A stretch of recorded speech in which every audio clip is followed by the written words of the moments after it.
Psychological warfare to scare and mislead has become a major arena in the Israel-Hamas war.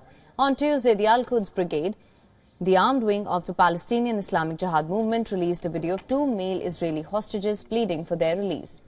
The two men identified themselves as Gadi Moses and Elad Kadzir and called for intensified efforts to reunite them with their families. In the clip, hostage Gadi Moses is heard saying, "We're dying every moment.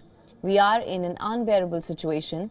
The two men were both unshaven and appear to have lost weight. Moses is a farmer aged about 79, captured from a kibbutz on the 7th of October, when Hamas militants carried out their attack on southern Israel. Kadzir, who is 47, was also taken from a kibbutz along with his mother, who was later released. According to media reports, his father was killed. On Monday, Hamas released a short video showing three other elderly Israeli hostages. Tel Aviv denounced it as a criminal terrorist video.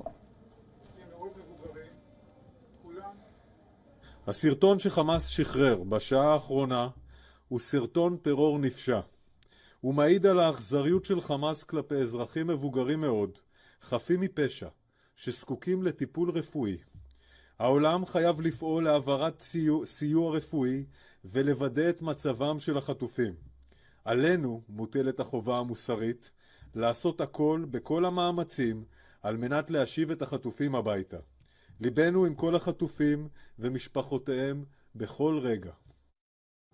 When it comes to psychological warfare, Hamas, an ideologically driven Islamist terror organization, has used several tactics. The Jerusalem Center for Public Affairs says Hamas members manipulate the victims' plight to garner support from world opinion. When facing a stronger force like Israel, this strategy, also known as psychological asymmetry, has allowed Hamas to take actions that can be classified as war crimes.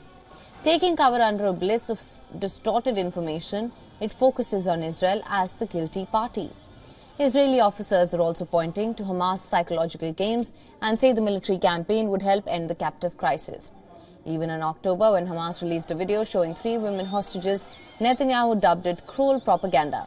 Analysts say the release of hostages by Hamas had all the underpinnings of psychological thriller. There was a mixture of suspense and horror, followed by relief and emotional scenes of relatives reunited, some of whom learned for the first time that their other loved ones were still in captivity or had been murdered. During the temporary truce, Hamas militants also delayed the release of hostages, the aim to increase anxiety in the minds of Israelis.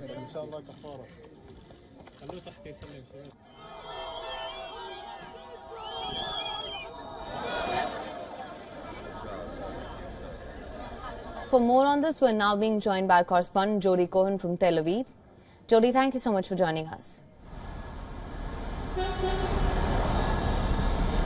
Hi there. Now, Jody, the UNSC resolution calling for a ceasefire has been delayed yet again, and the hostage talks seem to be ongoing. What more can you tell us about this? Right, so there are still 129 hostages being held captive in Gaza.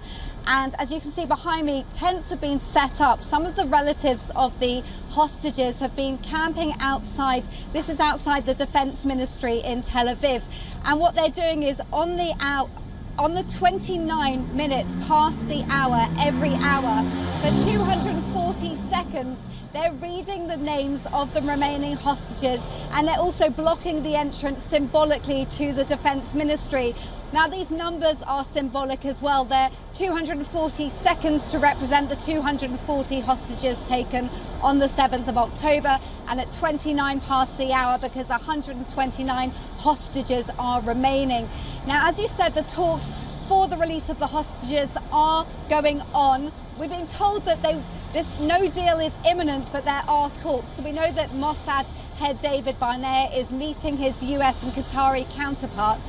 Israel, we've heard, according to reports, has offered a one-week pause in fighting and to release a number of Palestinian prisoners in exchange for between 30 and 40 hostages being released. And Israel would like to see the women, elderly and the sick being released first. And according to Israel's ambassador to the United States, Mike Herzog, he said that the ball is now squarely in Hamas's court.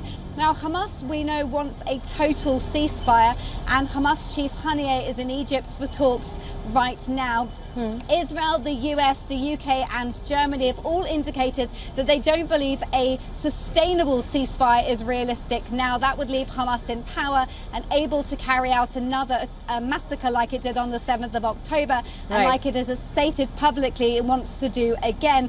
So this UN Security Council resolution has now been delayed while negotiations are also ongoing on the wording of that resolution.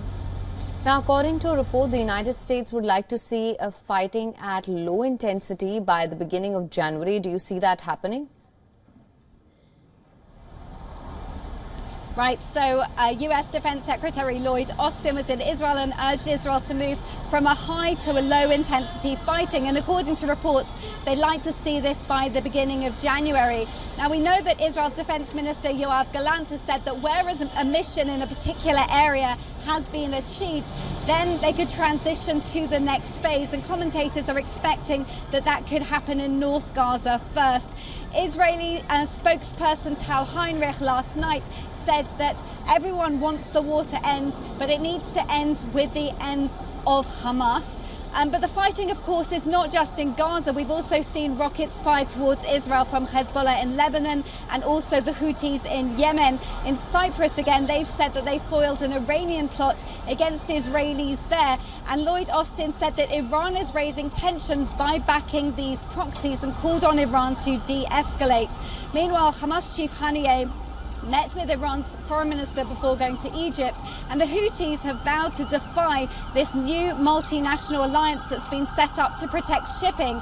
We know that 10 countries are involved in that, and interestingly, Prime Minister Netanyahu and Prime Minister Modi had a phone conversation yesterday in which they talked about the importance of freedom of navigation, but the Houthis have vowed to keep on attacking. Right. Well, Jody, thank you so much for bringing us the latest on this. We will, of course, continue to track all the developments with you.